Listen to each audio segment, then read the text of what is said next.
ya. Untuk sebelum ke sana mungkin ada tugas 2 ya yang mungkin harus kalian selesaikan. Sebenarnya tugas itu nanti akan menjadi dokumen untuk tugas besar kalian ya, sehingga Anda ketika sudah mengerjakan tugas-tugas itu kan otomatis sudah menyelesaikan bagian dari tugas besar yang nanti akan Anda kumpulkan ya. Sehingga kalau Anda misalnya ada kekurangan, makanya ketika itu sudah saya mencoba untuk koreksi, kemudian ada beberapa kesalahan mungkin tinggal dibetulkan aja supaya nanti di tugas besarnya itu tidak ada kesalahan seperti apa itu kebutuhan air ya kan, kebutuhan air yang kemarin, kemudian proyeksi jumlah penduduk ya kan, itu yang mungkin menjadi awal. Terus kalau secara umum mungkin untuk perhitungan uji korelasi sama standar deviasi mungkin relatif benar kan. Kemudian terkait dengan jaringan ya kan, jaringan itu sebenarnya kenapa dalam tugas itu ya kan saya menetapkan minimal 10% ya kan. Sebenarnya itu hanya perkiraan aja supaya Anda tidak numpuk di akhir gitu, tidak numpuk di akhir jaringan debitnya ya kan. Dari jaringan distribusi itu kan akan melewati beberapa pemukiman atau warga kan ya, perumahan-perumahan warga itu kan. Sehingga itu diasumsikan aja minimal 10% ya. Jadi kemarin banyak pertanyaan yang terkait dengan gimana kalau lebih dari 10 jumlah nodenya, ya dipilih lah ya kan. Sebenarnya itu kan kalau dalam realitas sebenarnya perencanaan itu kan harus disurvei dulu kan, wilayah mana yang memang saat ini memang membutuhkan air, kemudian wilayah mana yang kemungkinan besar dalam perkembangan 10 tahun ke depan itu memang akan membutuhkan air kan. Karena ada beberapa kawasan kalau dalam survei itu kan, ini ruang kalau dalam sebuah wilayah itu kan ada RT RW-nya kan, ya kan, ruang tata wilayahnya kan. Sehingga itu kan menjadi acuan, di sini nanti akan menjadi area perkantoran, area perumahan dan sebagainya. Sehingga itu sudah dipersiapkan adanya debit ya kan, yang dibutuhkan. Ya. Artinya kita siapkan di node itu nanti untuk persambungannya. Ya. Kemudian setelah Anda menetapkan ya, jadi kalau misalnya lebih dari 10 sampai 30 ya Anda pilih sendiri. Tidak harus setiap node kan. Mungkin digangi yang menurut Anda lah, artinya Anda memperkirakan sendiri. Jelas di akhir sama di beberapa artinya node yang melewati kemungkinan akan menjadi atau dilayani air bersih itu harus disiapkan. Termasuk kalau misalnya ada yang saluran jaringannya tertutup misalnya, jaringannya tertutup ya otomatis di setiap ujungnya itu kan akan ada debit kan yang harus dialirkan. Nanti itu perhitungannya mungkin akan berbeda dengan yang jaringan terbuka atau bukan loop ya kan, bukan loop. Oke. Itu mungkin beberapa, ada pertanyaan mungkin dari jaringan. Kemarin ada beberapa WA sudah saya coba jawab, mungkin masih kurang jelas. Silakan ya. Jadi intinya kalau di lapangan sesungguhnya yaitu memang harus berdasarkan hasil survei kan. oh ini butuh sekian, ini butuh sekian. Ya, nanti kalau lingkupnya kecamatan berarti desa-desa itu ada satu jaringan, ya kan, jaringan untuk kebutuhan airnya. Ya. Nanti desa baru akan membuat sub distribusi kan untuk ke wilayah-wilayah RT, RW dan sebagainya. Itu ya. Jadi diselesaikan dulu aja, nanti seperti apa saya akan coba lihat dengan terutama dari identifikasi elevasinya ya kan. Karena itu kan ada elevasi panjang yang harus Anda isi kan untuk kebutuhan perhitungan nanti, perhitungan dimensi pipanya. Ya. Kemudian tugas yang keempat ya, bukan kelima ya. Memang banyak tugasnya sehingga saya sendiri juga tidak melihat yang kemarin tugas keberapa ya kan. Tugas keempat itu terkait dengan reservoir kan. Jadi reservoir itu diasumsikan itu berada di transmisi kan, di daerah transmisi kan, sehingga itu gabungan dari dua desa itu kan. Saya asumsikan mungkin di transmisinya aja kan. Nanti bentuk reservoirnya atau reservoir elevated atau reservoir ground reservoir itu melihat dari elevasi itu. Tapi dihitung dulu aja berapa volumenya atau kapasitas reservoir itu. Jadi kalau itu nanti dalam perhitungan yang nanti akan kita jelaskan ini, itu ternyata perlu tidak perlu ditinggikan, berarti kategorinya adalah ground reservoir. Kalau memang perlu ditinggikan, berarti dia pakai jenis elevated reservoir. Mungkin di awal kita sudah jelaskan ya terkait jenis reservoir itu.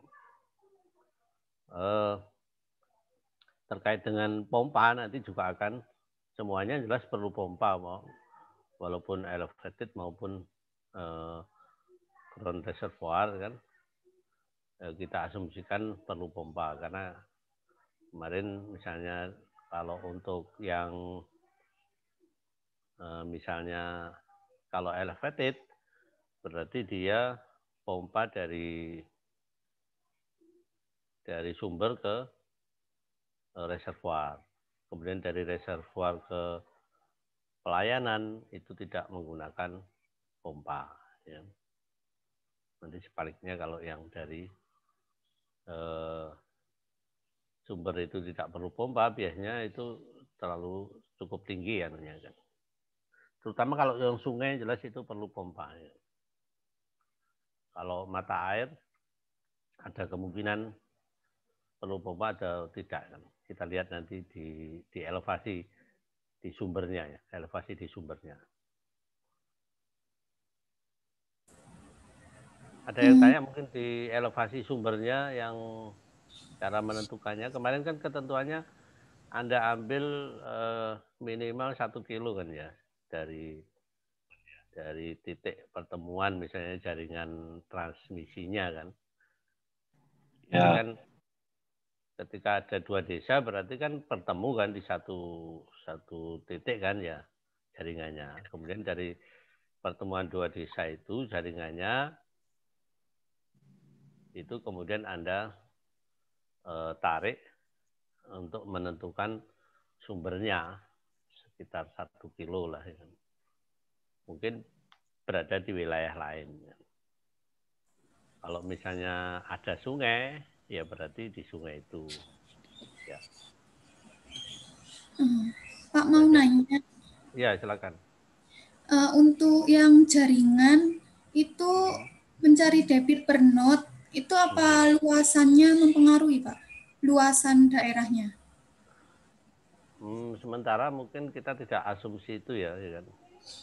Ya walaupun itu juga bisa digunakan ya kan. Tapi kan nanti malah repot Anda kan. Sebenarnya kalau dalam realitas itu ya didasarkan pada hasil survei kan. Ya kan? Survei dari apa itu dikira-kira aja kalau memang itu daerahnya luas, ya kan? Misalnya dari desa itu terbagi beberapa kawasan misalnya, ternyata itu paling luas berarti kan lebih dari 10%, yang lainnya mungkin 10%. Kan itu minimalnya kan ya. Iya, jadi Bisa pakai lebih dari luasan ya, Pak? boleh ya kan, kalau memang tidak menyulitkan ya. Iya. Atau pakai asumsi oh ini lebih luas sehingga saya kasih lebih dari 10%. Tidak Oh, apa-apa ya kan. oh iya, Pak. Ya. Makasih, Pak. Ya. Jadi kalau misalnya ternyata nodenya yang diberikan itu hanya 8 ya kan, atau 7 misalnya. Berarti kan ada yang 10, ada yang lebih dari 10 kan ya, mungkin di beberapa itu. Itu kan minimalnya kan. Ya. Misalnya yang Anda dari sekian node itu ternyata yang menurut Anda di wilayah itu hanya 7 atau 6 misalnya yang memerlukan debit misalnya. Berarti yang lain kan tidak perlu dialiri. Ya, berarti kan kalau 6 asumsinya kalau dibagi rata semua ya berapa misalnya kan? Ada 60.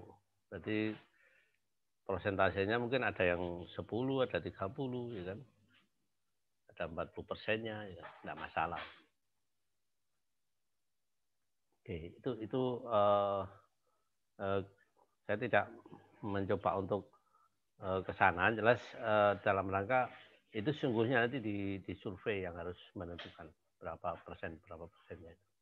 Artinya dari hasil jumlah penduduk itu tadi kan, gitu.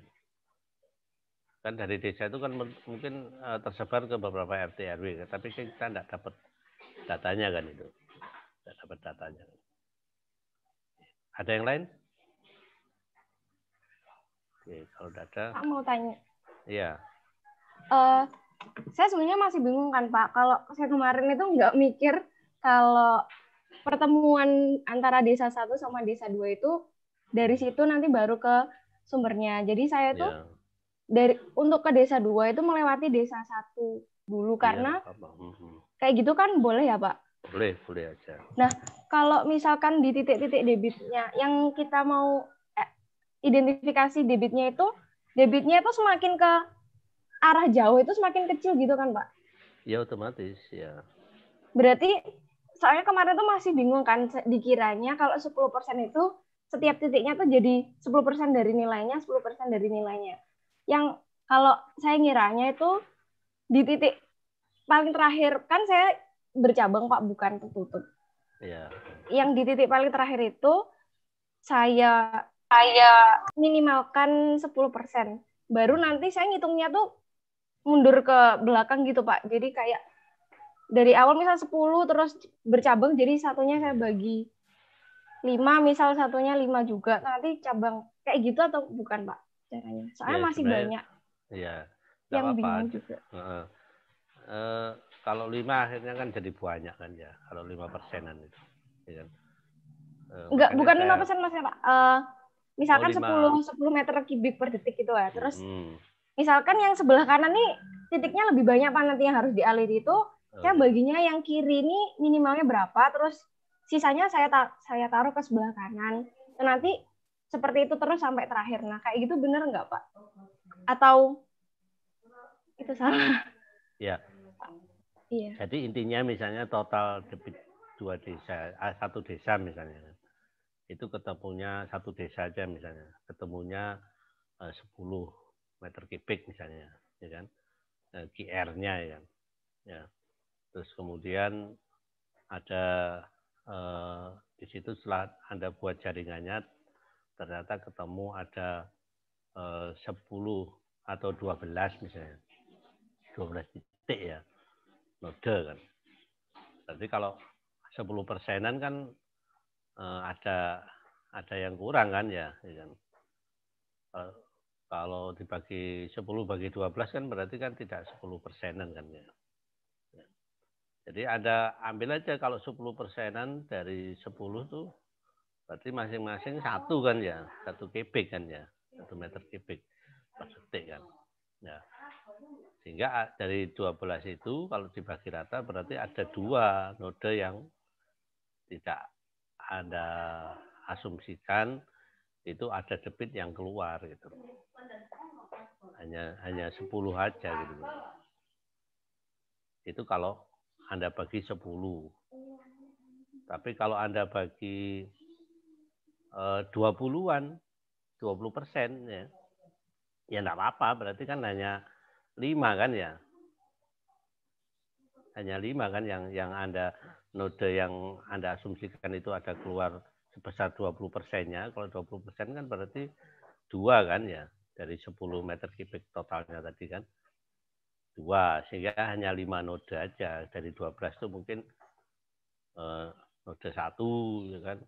Kemudian node 3, node 7 misalnya. Terus node 8, terakhir node 12 misalnya. Pokoknya jumlahnya 5. Ya kan. Kalau Anda asumsikan rata 5 semua, 20% semua. Itu kan minimal 10%. Sehingga tidak harus dibagi rata 10, enggak, itu kan minimal. Dari 12 node tadi misalnya tidak harus dibagi semuanya dapat, enggak. Itu silakan kreasi Anda untuk melihat. Kan dari situ kan ada beberapa daerah yang misalnya datar, misalnya daerah yang datar misalnya relatif. Itu kan kemungkinan akan kedepannya mungkin akan menjadi potensi untuk ada pemukiman kan. Tapi sekarang ini mungkin dengan model ada hutan wisata dan sebagainya itu sudah tidak melihat itu kan, bisa jadi kan mungkin itu ada daerah dipakai untuk wisata dan sebagainya kan, atau desa wisata dan sebagainya. Silakan itu tidak terlalu mematok itu kan. Ya. Baik Pak, terima kasih. Ya, ada yang lain? Ya, intinya itu silakan Anda mau bagi, cuman kan dengan 10% itu maksud saya nanti supaya tidak terlalu kecil gitu ya. Pak, mau nanya lagi. Ya. Kan kalau di jaringan saya itu sumbernya cuma dari satu desa, terus ke desa 2 itu melewati desa 1 itu. Terus untuk mencari debit per node-nya itu berarti QR-nya masing-masing desa beda apa gimana Pak? Itu kan kalau ditarik ke transmisi kan berarti kan di transmisinya kan di akhir dari desa 2, desa 1 kan misalnya. Ya kan? Iya. Ya, akhir desa 1 itu menjadi jaringan transmisi kan, yang mungkin yang jumlahnya itu adalah total dari desa 1, desa 2 kan. Ya, kemudian nanti ketika menuju desa 1 berarti kan dibagi aja yang desa 1 tadi itu ketemunya misalnya itu totalnya 5 sama 5 misalnya.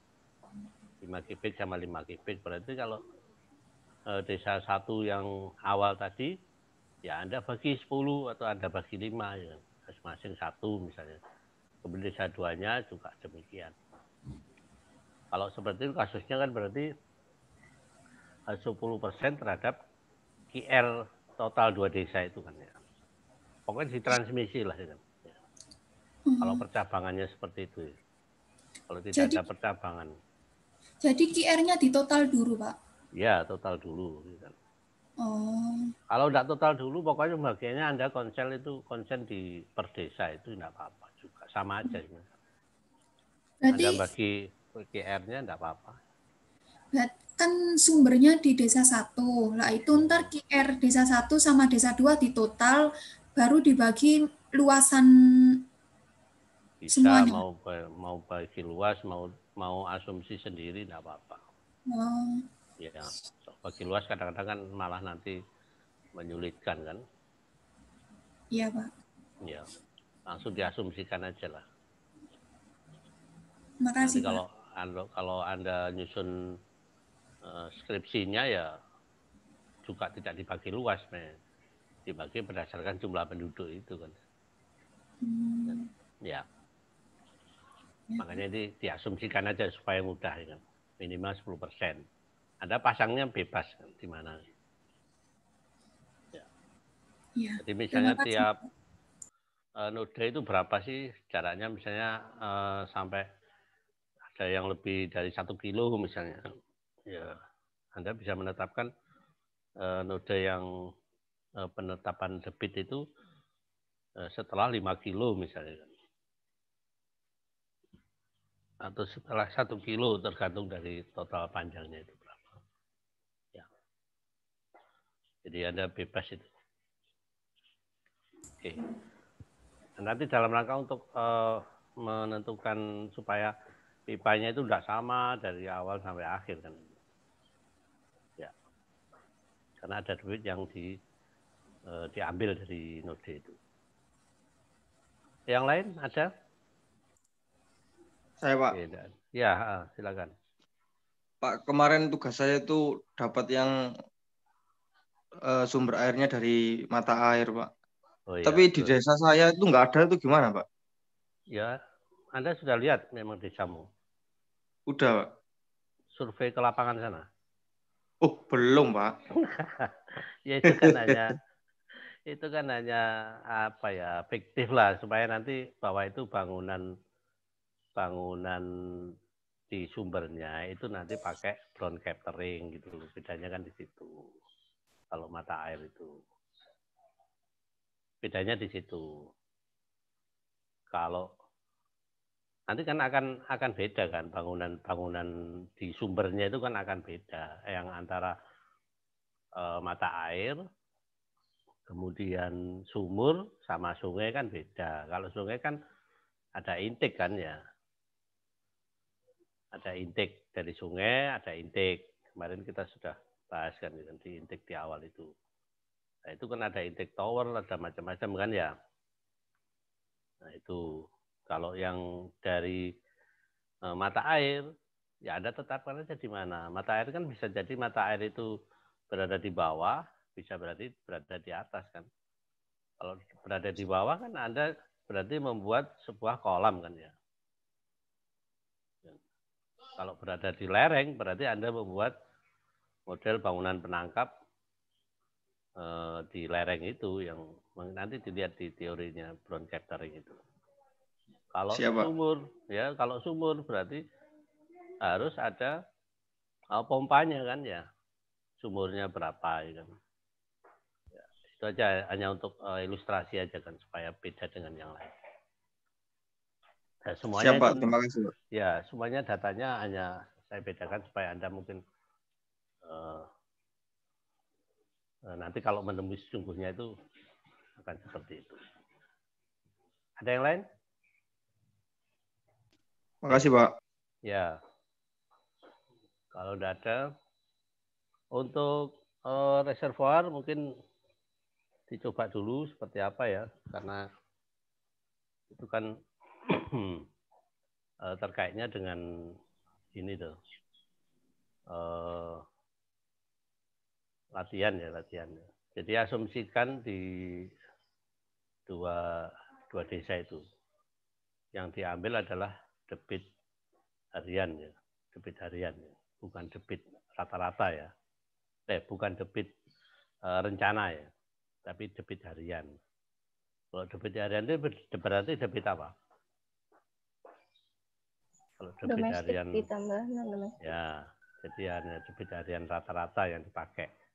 Jadi kehilangan dan sebagainya tidak dimasukkan. Untuk reservoir ya. Beda kan? Jadi nanti untuk reservoir itu hanya debit domestik sama non-domestik. Kehilangan, kemudian hidran itu tidak masuk. Ya.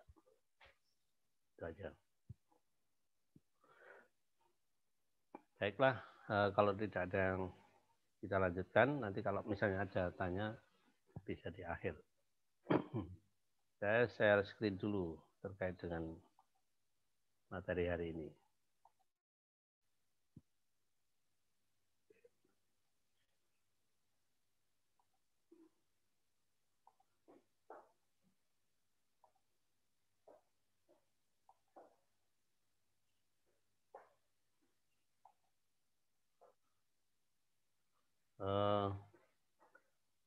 karena kita belajar jaringan perpipaan, ya kan.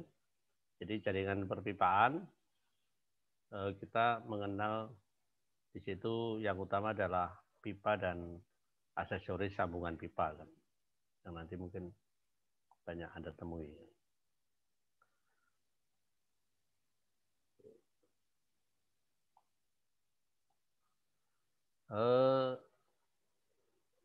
Pertama adalah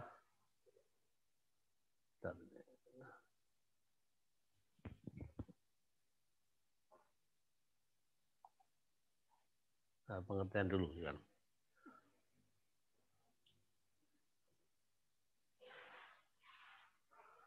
Jadi pipa merupakan perlengkapan utama, ya kan, yang dominan dalam jaringan penyediaan air bersih, kan, dalam pelayanan dan penyediaan air bersih. Kemudian ada aksesoris pipa, ya kan, yaitu perlengkapan penunjang utama. Itu terdiri atas alat sambung, ya kan. Kemudian ada valve. Jadi ada valve yang bentuknya macam-macam. Itu juga merupakan perlengkapan penunjang utama. Jadi ada bangunan penunjang. Kalau yang kemarin ada jembatan pipa, kemudian ada bangunan pelepas tekan, ya kan? Itu mungkin bangunan itu, ya. Kalau ini adalah yang terada di jaringan, yang nempel dengan perpipaan. Kita harus tahu tentang spesifikasi bahan pipa itu. Jadi spesifikasi teknis yang secara umum adalah merupakan sebuah pedoman, ya kan, atau sebuah acuan, ya kan, yang harus dipenuhi dalam pelaksanaan suatu pekerjaan. Di dalamnya terdapat spesifikasi bahan. Jadi kalau misalnya nanti Anda menyusun skripsi, kan, itu mending daripada Anda menguraikan terkait dengan hal-hal yang tidak penting, mungkin cukup Anda berikan spesifikasi teknis dengan sama bahan. Nanti Anda sudah pernah lihat dokumen spesifikasi teknis itu. Mungkin di mata kuliah MK ini. Ini dalam pekerjaan itu ada sebuah dokumen itu, kan, yang harus dijadikan acuan oleh pelaksana maupun pengawas. Ya. Salah satunya di situ ada spek bahan. Spek bahan pipa itu yang terkait dengan dimensi, kan, berarti ada diameternya, tebal, kan, dan panjang pipa, kan. Kemudian mutu fisik, kan, mutu secara fisik, kan. Berarti tidak ada cacat dimensi, misalnya di tengah-tengah ada peok dan sebagainya, kan. Ada yang misalnya lubang, ya, pipanya itu cacat, ya kan. Artinya bahwa tidak ada cacat pada dimensi dan cacat pada bahan. Cacat pada bahan misalnya kalau itu pipa besi berarti karatnya itu sudah karat yang sampai tidak permukaan, ya, tapi sampai ke dalam misalnya. Itu kan akan jadi harus kita periksa. Kalau Anda di pelaksana atau kontraktor, ya harus melihat ini. Atau Anda di konsultan pengawas, ya harus melihat yang digunakan kontraktor itu seperti apa mutu fisiknya. Kemudian mutu bahan, ya kan, salah satunya mungkin jenis pipanya harus sesuai, ya kan, kuat tekan, kuat lentur, ketahanan suhu dan sebagainya. Ini salah satu contohnya. Mungkin di sini biasanya ada katalognya, ya kan, dari pabrik, ya kan, untuk melihat spek bahan. Nah, ini contohnya ini, kan. Jadi kalau misalnya ini dari produk pipa PVC Rucika misalnya standar, ya kan? Jadi kalau PVC itu ada yang tipe AW, ada tipe D. Kan? Tipe AW biasanya lebih mahal karena dia lebih tebal. Kan? Kalau tipe D ya tipe yang mungkin untuk usia pakainya mungkin tidak terlalu lama, ya kan. Ya. Tapi ini juga diproduksi oleh pabrik kan. Mungkin untuk kebutuhan yang relatif tidak terlalu permanen, misalnya jaringan pipa untuk hidroponik kan, ya mungkin tidak perlu pakai AW kan, cukup pakai D aja cukup ya kan, karena mungkin nanti sekian tahun akan ganti kan, berbeda dengan tipe AW yang mungkin diperlukan tahan lama, terus tidak bongkar-bongkar dan sebagainya. Semua jenis bahan biasanya ada dua ya. Ya, kalau dalam pipa PVC itu ada AW sama D ya. Ini mungkin di praktek pipa mungkin pernah ya, diberikan praktek plumbing ya. Kemudian ada spek bahannya ya kan, yaitu terkait dengan ini main fluidnya, kemudian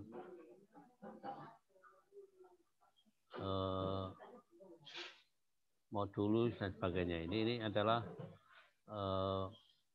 fitness temperaturnya berapa ya kan, ya sampai thermal conductivity-nya berapa ya kan, itu ada di sini semuanya. Nah, ini kita gunakan untuk menyusun kalau Anda di pihak katakanlah pemilik ya menyusun ini harus katakanlah memiliki kategori pipanya itu memiliki spek yang seperti ini. Sehingga ini akan menjadi dokumen yang penting untuk dalam perencanaan jaringan pipaan. Kemudian faktor dalam perencanaan pipa air bersih kan, itu faktor itu antara lain keamanan terhadap tekanan, ya kan, dari dalam maupun dari luar, ya kan. Tekanan dari dalam itu biasanya berasal dari hidrostatis air, pukulan air. Ya. Jadi ketika pipa dalam keadaan diam, ya kan, airnya itu ada tekanan hidrostatis. Kemudian ada tekanan pukulan air. Kalau pukulan air berarti kan ketika terjadi proses berhenti mendadak ya kan, misalnya tiba-tiba kerannya ditutup dengan mendadak, ya. Itu kan terjadi sebuah pukulan air. Kemudian kalau berasal dari luar ya mungkin beban penimbunan tanah ya kan, atau beban pekerja yang di atasnya yang sebelum ya. Itu beban dari luar, itu harus memiliki ketahanan. Kemudian diameter pipa yang diperlukan untuk menentukan jenis pipanya. Karena ada beberapa jenis pipa itu yang tidak bisa diameternya sangat besar sekali, mungkin tidak ada kan. Seperti PVC itu mungkin terbatas ya. Ya kan? Kalau pipa besi mungkin bisa lebih besar lagi. Ya. Kemudian ketahanan pipa terhadap kondisi tanah ya kan. Jika ditanam ya. Mungkin tanahnya berbatu, tanahnya ya mengandung garam misalnya kan. Kalau mengandung asam ya. Misalnya di pertambangan itu kan ada beberapa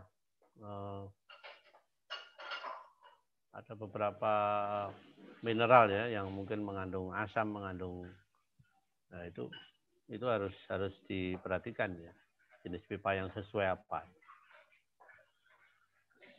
Kemudian keadaan kondisi lapangan misalnya pada tempat yang ramai, di tengah jalan raya, tempat pemukiman, itu juga harus dipilih jenis pipanya kan. Itu yang harus diperhatikan ya. Kemudian jenis pipa itu cukup banyak ya yang di lapangan. Ya. Ada jenis yang ACP kan. Ini dari beton ya, dari asbestos semen pipe ya kan. Kemudian ada DIP, ductile iron pipe, ya kan. Ada dari fiber, ini yang PVC tadi, banyak sekali jenisnya. Ya. Sehingga di situ Anda harus mempelajari ini speknya seperti apa sih, ya kan. Untuk yang tadi itu cocoknya ditaruh di mana. Biasanya di perusahaan itu sudah memberikan semacam katalognya. Itu yang harus Anda lihat. Jadi kalau nanti perencanaan jangan paling gampang sudah saya pakai PVC aja. Belum tentu kan. Itu cocok untuk daerah itu kan. Dan ingat harganya juga akan beda ya kan. Ya. Oke. Itu terkait jenis pipa. Kemudian ini ada beberapa gambaran tentang, jadi menurut ya beberapa penelitian ya kan, terutama pada untuk pipa transmisi kan, ini ada beberapa misalnya besi tuang atau cast iron. Ya. Ini jenis pipa yang paling lama digunakan. Ya. Ini pipa ini panjangnya antara 4 sampai 6 meter ya kan, dan dapat mencapai umur 100 tahun. Ini keuntungan dan kelemahannya. Artinya bahwa ketika kita mengetahui jenis pipa ini memiliki parameter keuntungan dan kelemahannya seperti ini, ya silahkan mungkin dipilih atau tidak, ya kan. Itu tergantung dari perencanaan. Kemudian ada galvanis, pipa galvanis. Jadi jenis pipa yang terbuat dari besi dilapisi seng atau galvanis. Ini biasanya untuk plumbing ya kebanyakan. Praktek Anda menggunakan pipa galvanis. Memang usianya pendek, 7 sampai 10 tahun. Keuntungannya, kan harganya mungkin ringan, secara beratnya sehingga mudah dalam pengerjaan. Tapi juga ada proses korosi kan, sudah lama. Kemudian ada pipa PVC kan, itu juga speknya antara 4 sampai 6 meter panjang pipanya. Usianya mungkin juga cukup lama, 75 tahun ya PVC. Baik, ya. Kemudian jenis pipa lain ada pipa baja, steel pipe, ya kan. Dari baja lunak, ya kan. Ini. Nah, sekarang ini banyak yang menggunakan ini jenis HDPE, PE atau HDPE. Ini beberapa di PDAM, terutama di Malang ya, ini kalau sekarang jaringan dari pipa distribusi ke rumah itu banyak menggunakan ini kan, karena memiliki beberapa keuntungan. Proses pengerjaannya memang perlu alat ya kan, cuman dia lebih praktis kan. Ya. Kemudian tidak perlu alat sambung yang terlalu banyak. Ya. Jadi misalnya hanya melengkung sedikit misalnya, itu tidak perlu pakai alat sambung, langsung ditekuk gitu aja atau dibelokkan, itu sudah bisa. Ya, relatif lebih gampang ini. Ya. Kemudian dalam pipa itu juga ada yang namanya koefisien kekasaran. Ada menyebutnya dengan C, ada yang menyebutkan dengan K, tergantung dari nanti masing-masing punya standar. Seperti kalau Hasem William itu menetapkan beberapa angka C-nya itu, ya kan, lebih misalnya dari kayu, dari konkret itu 120, kalau dari cast iron itu 100 dan sebagainya. Untuk mining itu juga menetapkan beberapa koefisien kekasaran untuk pipa. Kemudian untuk Darcy Wesbach, ya kan, ini yang menggunakan jenisnya adalah K, ya kan. K ini di hidrolika mungkin pernah dipelajari. Oke. Kemudian alat sambung pipa, ya. Jadi alat sambung pipa ini sering digunakan untuk keperluan mengalirkan air, ya, dalam dunia industri hingga rumah tangga, ya.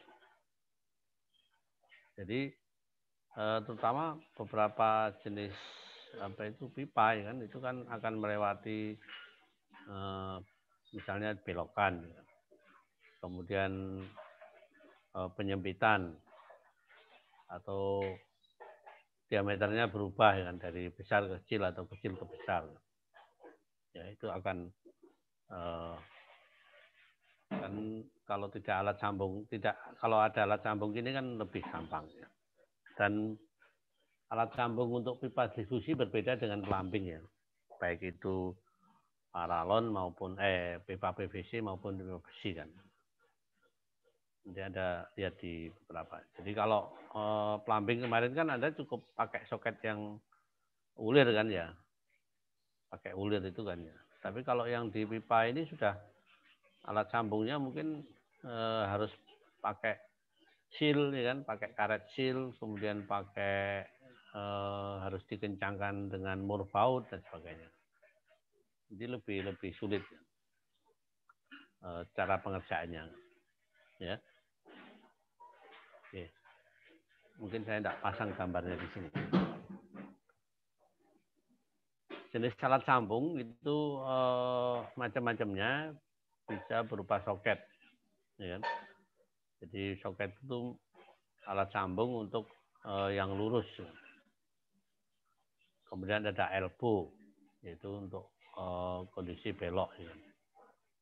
Ada bend juga sama, ya kan, membelokkan arah aliran. Kalau elbow itu radiusnya kecil, kan, kalau bend itu radiusnya besar. Ada T, ya, ada dua arah yang disambung, ya. Ada reducer elbow. Nah, ini beberapa jenis atau istilah dalam alat sambung pipa, ya.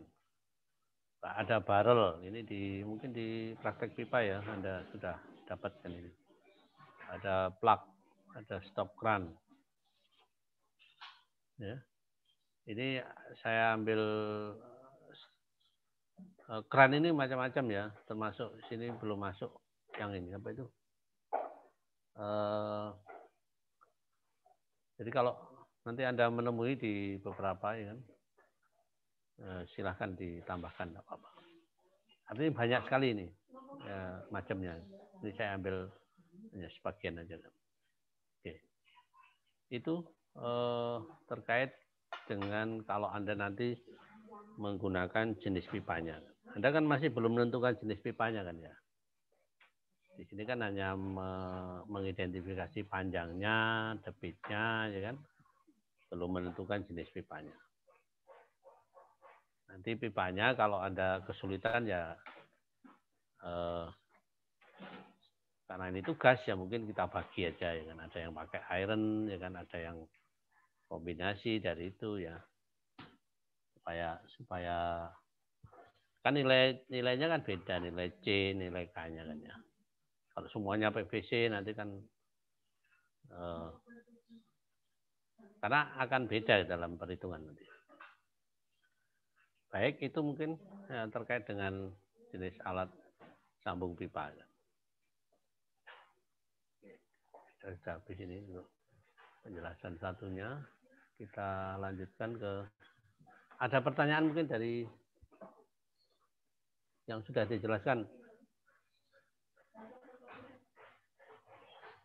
Sudah jelas, ya, saya kira ini hanya mereview plumbing yang kemarin mungkin Anda pernah dapatkan kuliah plumbing.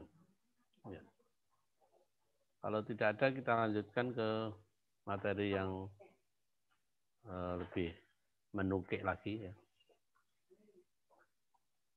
Yaitu aliran dalam pipa. Ini pun sebenarnya kan hanya mereview ya, karena Anda sudah pernah mendapatkan di hidrolika ini. Ya. Hidrolika sudah dapat ini.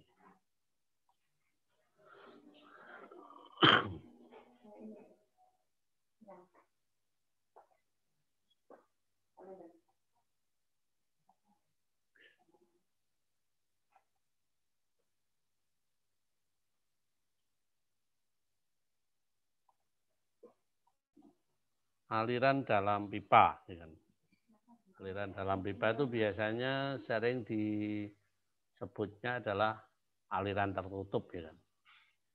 Karena di keairan itu adalah aliran terbuka dan aliran tertutup. Kalau aliran terbuka itu ya saluran terbuka, kalau aliran tertutup itu adalah aliran dalam pipa. Itu untuk mudahkan. Tapi juga kalau misalnya ada gorong-gorong, ya, itu kategorinya aliran tertutup atau aliran terbuka. Coba, ada gorong-gorong ya, gorong-gorong misalnya. Atau di saluran-saluran di perkotaan ini kan rata-rata kan tidak kelihatan kan ya.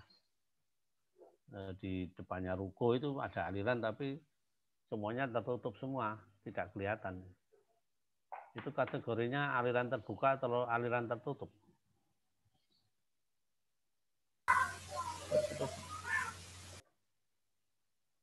Ada yang tahu? Bedanya dengan aliran tertutup di sini apa? Gorong-gorong misalnya, gorong-gorong panjangnya kan. Atau semua saluran yang di ruko Suhat itu kan semuanya tidak kelihatan. Itu kategori aliran terbuka atau tertutup? Tidak bisa tertutup. Ya. Semuanya sepakat tertutup. Sepakat, Pak. Bedanya apa dengan di aliran tertutup ini? Tidak ada bedanya. Ada, Pak. Ada. Ada apa bedanya? Kalau di drainase mungkin diberi ruang untuk udara, Pak. Ya. Jadi kalau di drainase ya kan, itu konsepnya ya kan, aliran di dalam ya kan, walaupun itu tertutup atasnya ya kan, tapi kalau masih ada ya kan, masih ada ruang udara ya kan, masih ada ruang udara di atasnya ya kan, maka itu kategorinya saluran terbuka. Tapi kalau misalnya aliran itu misalnya itu penuh full kan dalam satu ruas aliran itu, mungkin karena banjir ya, banjir di jalan itu semuanya tergenang ya, alirannya penuh tidak ada udara ya, berarti dia menjadi aliran tertutup karena dia bertekanan kan. Sedangkan aliran jadi tekanan atmosfernya sama dengan di permukaan itu. Aliran di dalam air ini terbuka itu sama ya. Dengan aliran tertutup itu berbeda ya. Jadi tekanan air dalam pipa itu mungkin lebih besar dari tekanan atmosfer. Itu perbedaannya. Perbedaan lain mungkin jenis alirannya. Kalau aliran terbuka itu laminer kan, atau ya, alirannya relatif tidak turbulen ya. Kalau kita lihat bilangan Reynolds-nya. Oke. Itu perbedaannya kan. jenis aliran, ya kan? Ini mengulang sedikit aja kan.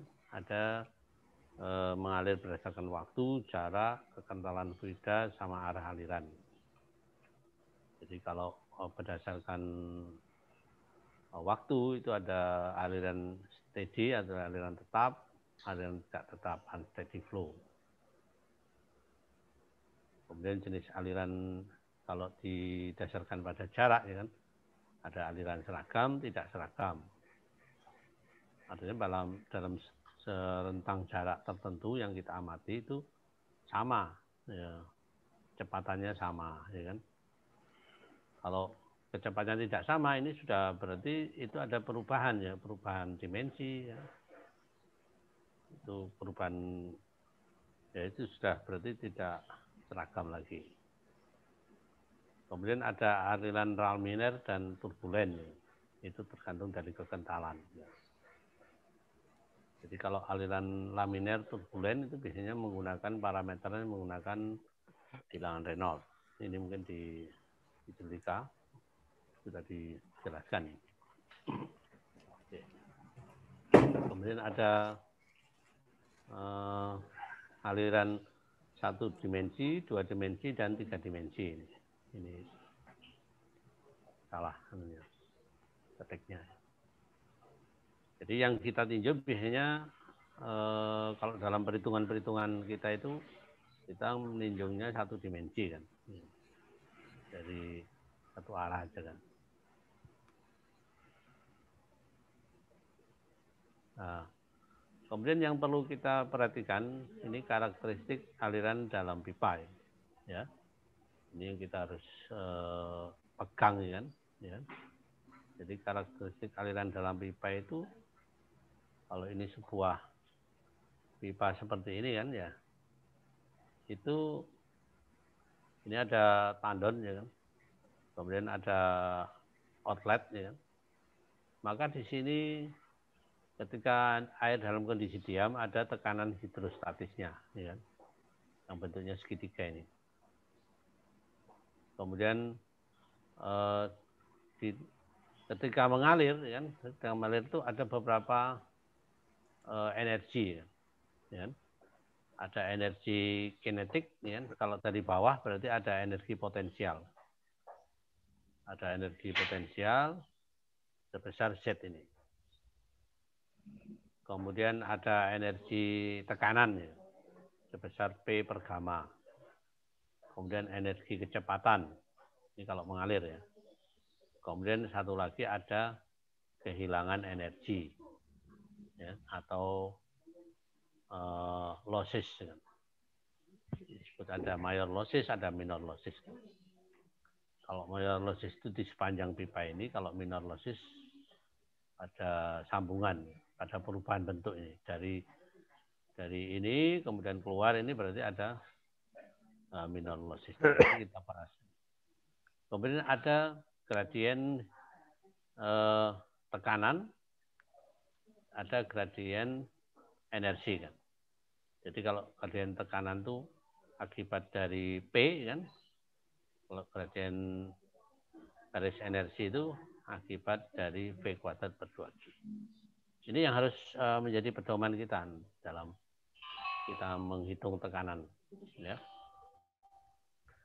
Kemudian debit, ya, debit mungkin kita sudah paham, ya. Jadi banyaknya fluida yang mengalir tiap satuan waktu, yaitu volume per waktunya, ya.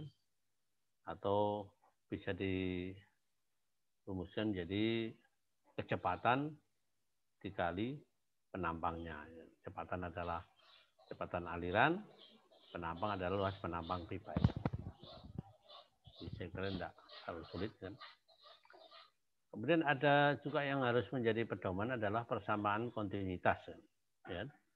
Bahwa banyaknya cairan yang mengalir dalam setiap satuan waktu, ya, pada penampang ini memiliki debit yang sama. Jadi Q1, Q2, Q3 ini sama. Tapi di sini kan ada perbedaan penampang, ya. Dari besar, kecil ke kecil lagi. Sehingga penampang 1 itu ada komponen Q1, A1, V1. Tapi dalam hukum kontinuitas bahwa A1 kali V1, A2 kali harus sama dengan A3 kali V3. Atau Q1, 2, 3 itu harus sama. Itu yang harus kita pakai acuan untuk kita menghitung analisa aliran dalam pipa. Itu. Contohnya kalau bercabang seperti ini kan, bahwa Q1 sama dengan Q2 plus Q3. Sedangkan kalau bercabangnya itu di akhir, bertemu di akhir, berarti Q1 plus Q2 sama dengan Q3-nya. Oke, ini saya pikir tidak sulit kan. Kemudian yang tadi itu, jadi energi dalam pipa itu dengan energi potensial tadi, ya kan, diakibatkan oleh ketinggian air. Ya. Ketinggian air. Kalau tekanan berarti akibat dari tekanan yang di situ P rumusnya adalah mg kali P per gamma. Sedangkan kalau energi kinetik itu berarti akibat dari kecepatan airan mp kuadrat per 2. Nah, dari sini akan didapatkan persamaan total energinya bahwa cairan yang mengalir itu memiliki mgz. Ini mgz itu akibat dari energi potensial, ini akibat dari energi kinetik mv kuadrat, mgp kan itu akibat dari tekanan. Kita bagi menjadi dengan mg-nya kita hilangkan sehingga rumusnya menjadi z plus v kuadrat per 2g plus p per gamma. Ini asal usulnya rumus yang tadi itu. Kemudian dalam hukum Bernoulli kan bahwa cairan yang mengalir secara kontinu dengan energi total pada setiap penampang adalah tetap atau sama ya, jika dianggap aliran itu tanpa gesekan. Jadi kalau HF ini dianggap nol kan, ya, dianggap tidak ada gesekan, maka Z plus V kuadrat per 2G plus P per gamma itu konstan di setiap bentang ini kan. Kalau dianggap HF-nya 0. Ya. HF-nya dianggap tidak ada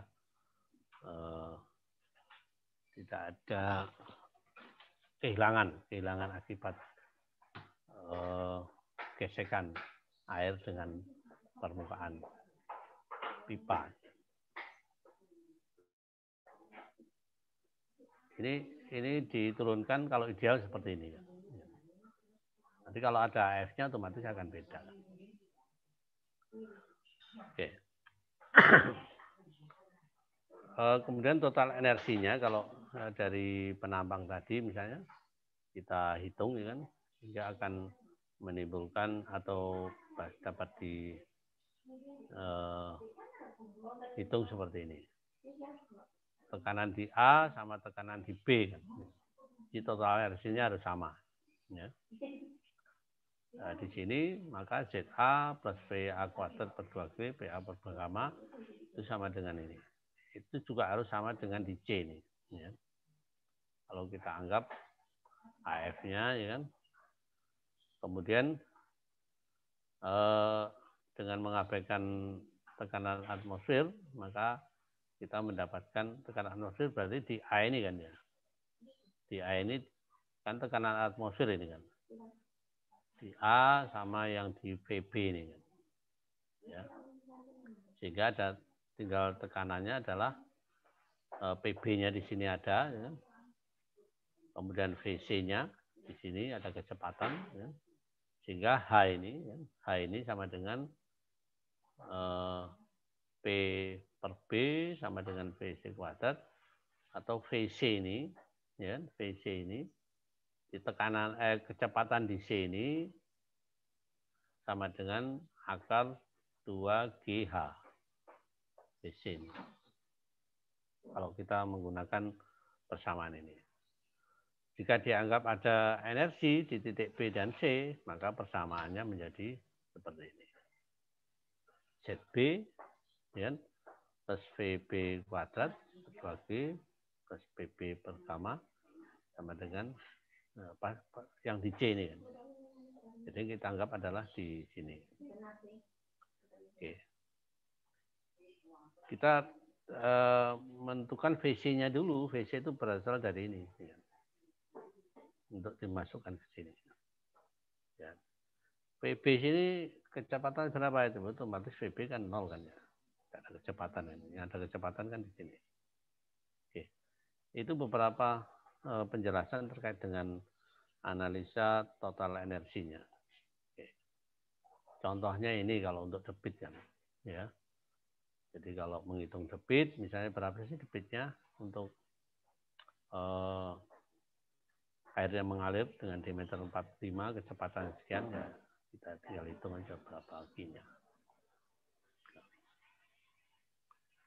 Kalau kita menghitung seperti ini misalnya, ketika ada sebuah pipa seperti ini kan, kita ketahui PA-nya ini, PDA ini sekitar 10 ya.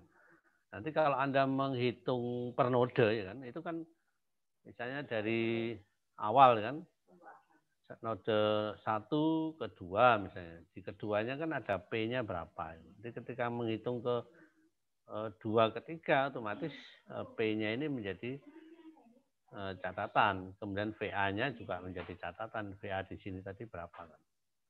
Atau ketika ini dari B ke C misalnya. Ini kan akan untuk menghitung ke B ke C-nya kan. Jadi yang di A ini jelas hasil dari perhitungan sebelumnya kan. Sehingga kita bisa hitung tekanan di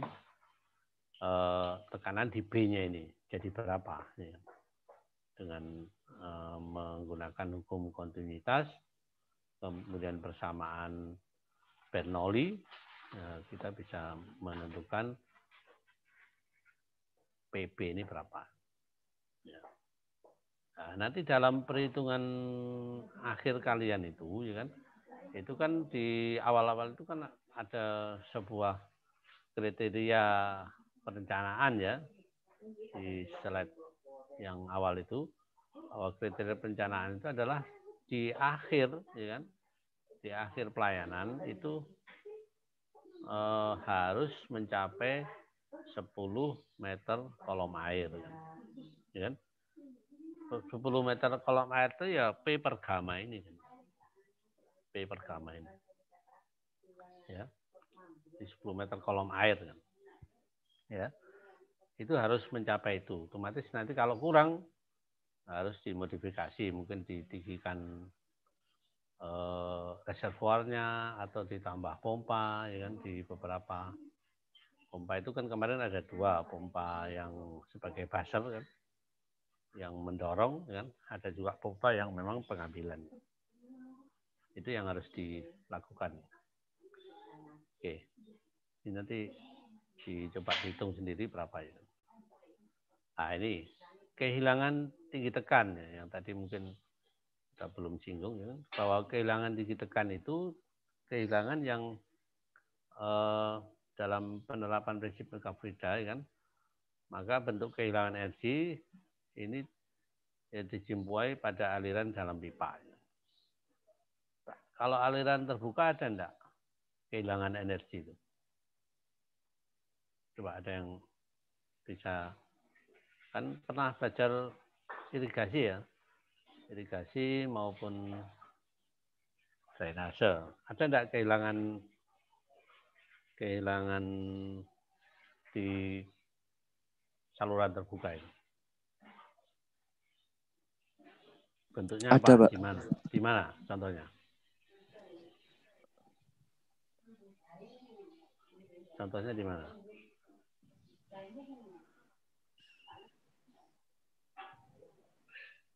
Penyempitan saluran, Pak.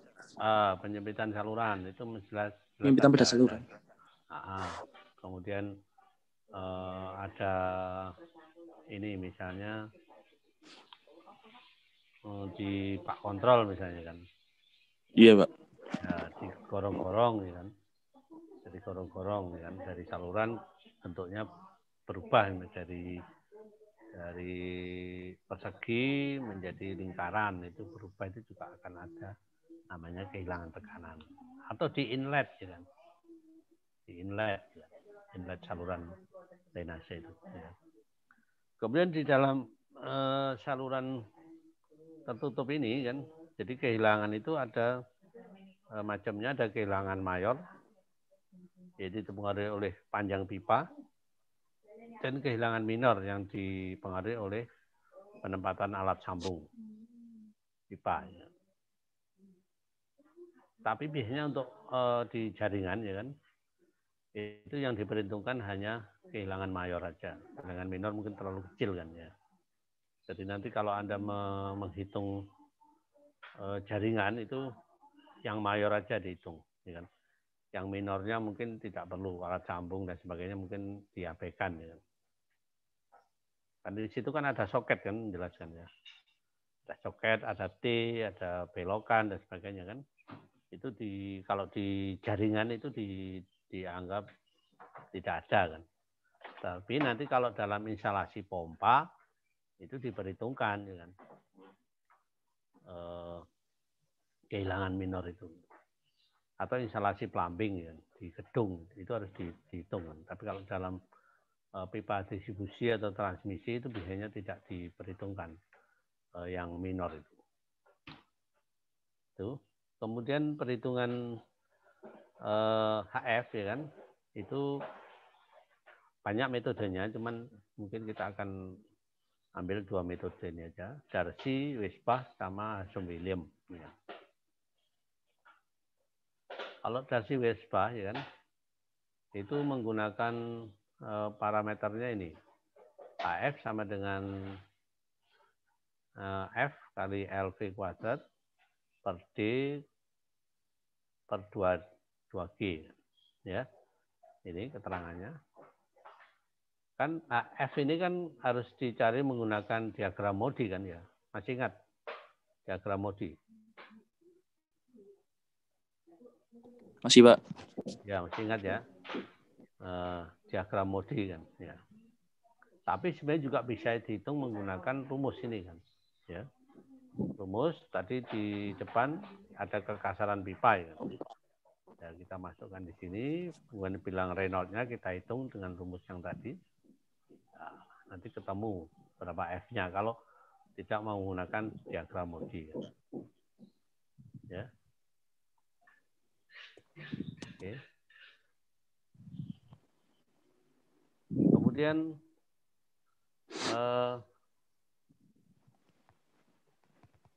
nah ini diagram Modi kan. Anda sudah kemarin di Dulika diajari ini kan mencari F-nya kan ya. Dari di sini ada R-nya ya kan. Reliability region-nya ya. B per D-nya. Kemudian di bawahnya ini ada bilangan Reynolds, nanti ketemu di sini F-nya. Ft sama dengan 2H dikali L per V kuadrat. Ketemu ini. Kita masukkan ke sana, ke rumus tadi akan ketemu berapa AHF-nya.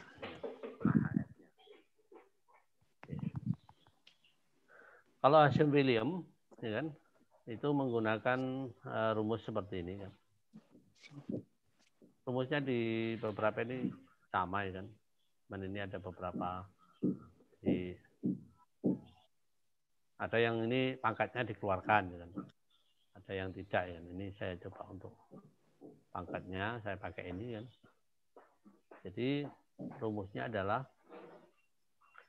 3,35 kali sul pangkat 6 kali Q kali D diameternya ini kalikan C. C-nya menggunakan C Hasum-Williams dibandingkan panjang pipa. Itu terkait dengan rumus Hasum-Williams untuk AF mayor.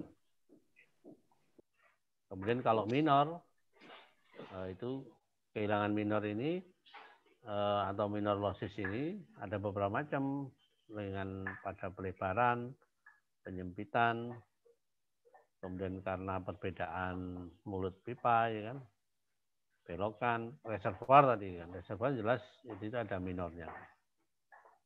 Kemudian sambungan pada katup atau valve, ya kan, itu memenuhi ada beberapa kehilangan minor yang diperhitungkan, di mana HL sama dengan K V kuadrat per 2G. K-nya ini yang nanti akan berbeda-beda. V-nya rata-rata, K itu adalah faktor ini. Tergantung dari pelebaran, penyempitan, atau sambungan dan katup pada pipa. Itu berpengaruh di situ. Itu barangkali, karena ini hanya mereview aja kan materi hidrolika kemarin. Ya. Jelas kalau nanti sudah ketemu debitnya, Anda mendimensi, nanti baru tahu berapa diameternya. Diameter itu sesungguhnya memang harus dicoba-coba kan ya. Kalau menggunakan rumus yang ini tadi kan, diameter itu yang harus dicoba-coba supaya ya kan kita masukkan ke rumus yang jadi HF-nya berapa ya kan, kita coba D berapa. Kalau L ini kan given ya, Anda tidak bisa nyoba-nyoba kan L ini. Dari node 1 ke node 2 ya kan. Baik, ini ada L misalnya. Nah ini kita tidak bisa merubah. Q ini juga tidak bisa merubah ya kan. Sudah ada. C juga karena jenis pipa yang kita pakai adalah PVC, mungkin tidak. Kalau dirubah juga bisa, cuman kan relatif nanti pengaruhnya juga akan sama aja kan. Yang kemungkinan bisa dirubah adalah D-nya ini. D ini dirubah sampai HF-nya itu sesuai dengan P-nya tadi, rumus persamaan ini tadi. Persamaan ini. Yang kemungkinan kita bisa merubah untuk menghasilkan P yang sesuai kan. Ini kalau di sini kan dari rumus ini kan V ini jelas tetap ya kan. Memang ketika nanti ada perubahan diameter, V-nya akan berubah kan, tapi perubahan itu kan akan sama dari ujung sini. Kalau pipanya sama ya kan, dari ujung A ke B ini akan sama V-nya. Tapi nanti HF-nya akan berubah. Jadi yang anda desain itu berapa diameter pipanya supaya HF-nya itu kecil kan, sehingga nanti tekanan di akhir ya kan itu juga memenuhi persyaratan 10 meter kolom air tadi. Oke. Itu barangkali untuk penjelasan perhitungan hidrolika untuk pendimensian ya kan, pipa. Nanti contoh-contohnya mungkin setelah Anda pahami, setelah jaringan Anda selesai, nanti baru kita coba aplikasikan. Sambil nanti lihat jaringannya seperti apa masing-masing. Dikumpul kapan itu? Yang tugas 3 itu? Hari ini ya? Minggu depan. Minggu depan. Minggu depan kan, yang minggu depan tuh yang dikumpul apa? Yang reservoir kan tanggal 27 itu. Yang sekarang tanggal berapa ini? 20 ini, 19 ya. 19. Apa? Ya. Iya, 19, Pak. Nah, supaya nanti saya bisa ngecek ya. Dikumpul Senin aja ya. Tanggal 23 ya.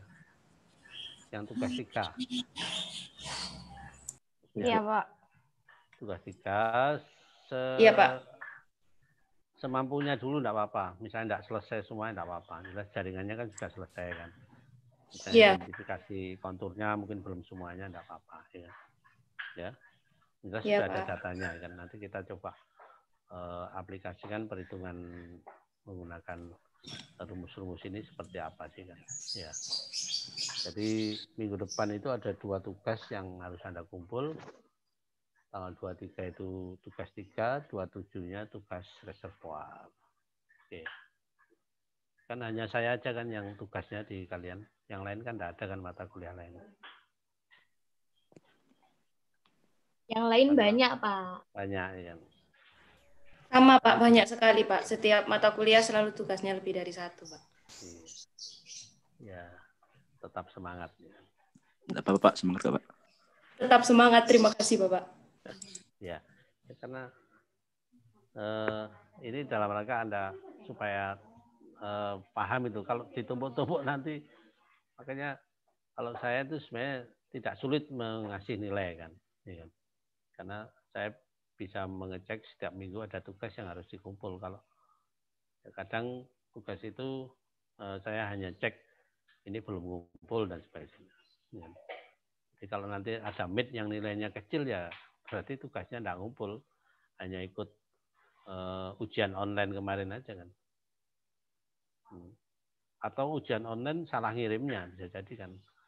Ya. Kemarin ada beberapa yang saya tanya, kamu nggak ikut ujian online? Ikut Pak loh, nggak ada di data saya kan. Kan kemarin ada balasan nilai kan ya, dari email ya. Ada Pak. Ya kan, ada dapat nilai 10, ada yang dapat nilai 1 ya kan. Itu masing-masing ya, yang sudah Anda kerjakan ya. Jadi kalau belum dapat balasan berarti tidak mengumpulkan. Ya enaknya ujian online seperti itu kan. Padahal itu kan saya sudah kasih spelling waktu tambahan kan. Ada yang mengumpulkan 2 kali misalnya. Ya. Tidak apa-apa mengumpulkan 2 kali. Kalau nilainya sama ya berarti ada pengurangan. Berarti kan ada. Ya. Kalau mengumpulkan sekali sudah betul ya berarti ya betul kan. Kan konsekuensinya itu kan mengumpulkan 2 kali kan berarti kan ngerjakan 2 kali kan. Walaupun sama ya. Oke. Baiklah. Kalau tidak ada pertanyaan mungkin dari sini.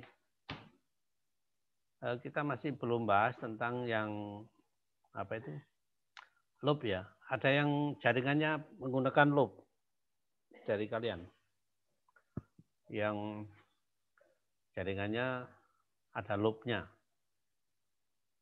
atau melingkar yang Anda desain itu. Ada Pak. Ada ya kan. Berapa loopnya jumlahnya? 1 aja. 1? Iya. 1. Oke, enggak apa-apa.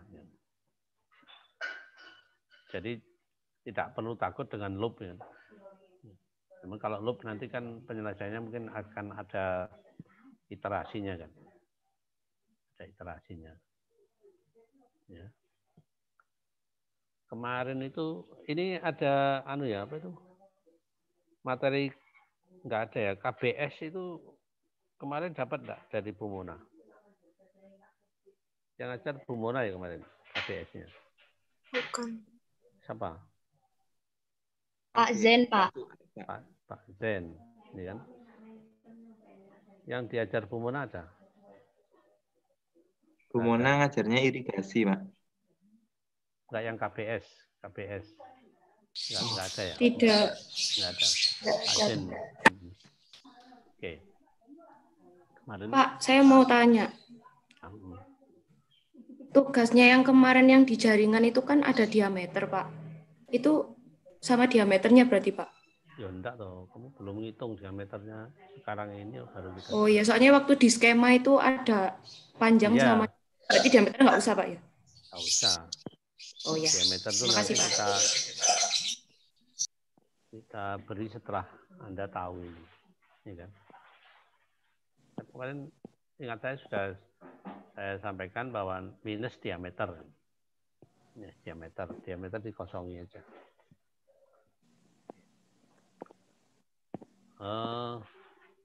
Ada yang lain? Oke, kalau tidak ada yang ini sudah 8:30 mungkin ada perkuliahan lain untuk selanjutnya kan. Kita akhiri aja mungkin untuk pertemuan ini. Terima kasih. Saya tidak absen ya kan. saya anggap masuk ya kan, semuanya ya kan, walaupun mungkin ada yang tidak masuk ya kan, tapi itu mungkin, atau saya panggil aja yang biasanya tidak masuk. Fani, masuk tidak Fani? Fani itu dari Amerika 3 ya? Masuk, Pak. Mana Fani? Masuk. Wajahnya mana? Mana wajahnya Fani? Saya belum pernah lihat Mas. Mau di absen, mana produkku? Oh ini ya. Gimana, sehat Fani? Sehat, Pak. Oh iya. Di Malang ini ya? Iya, Pak, di Malang. Kalau ada kesulitan, nggak apa-apa, ketemu, nggak apa-apa ya kan?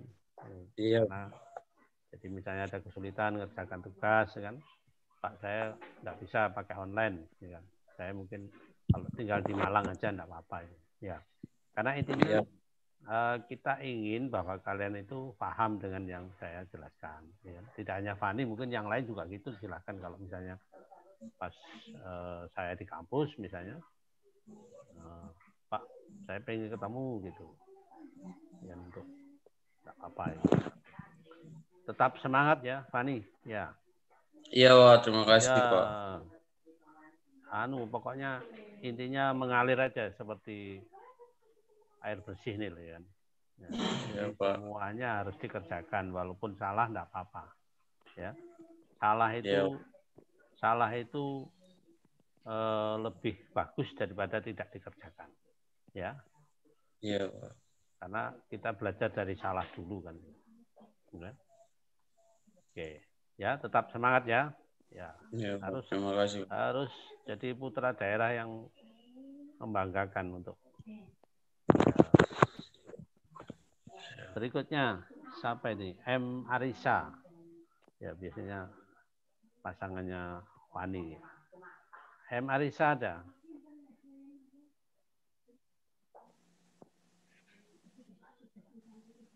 Ada? Enggak masuk? Temennya Fani. Nanti Fani di Arisa dimotivasi untuk ikut juga kuliah. Ya. Oh iya, Pak. Siap. Ya. Kuliah yang lain juga gitulah, jangan hanya saya aja. Dosen itu sangat sayang pada kalian semuanya kan. Ya. Kalau misalnya marah-marah itu jangan dikonotasikan menjadi marah kan. Tapi marah itu marah yang memang untuk kebaikan kalian kan. Jadi orang teknik sipil kan itu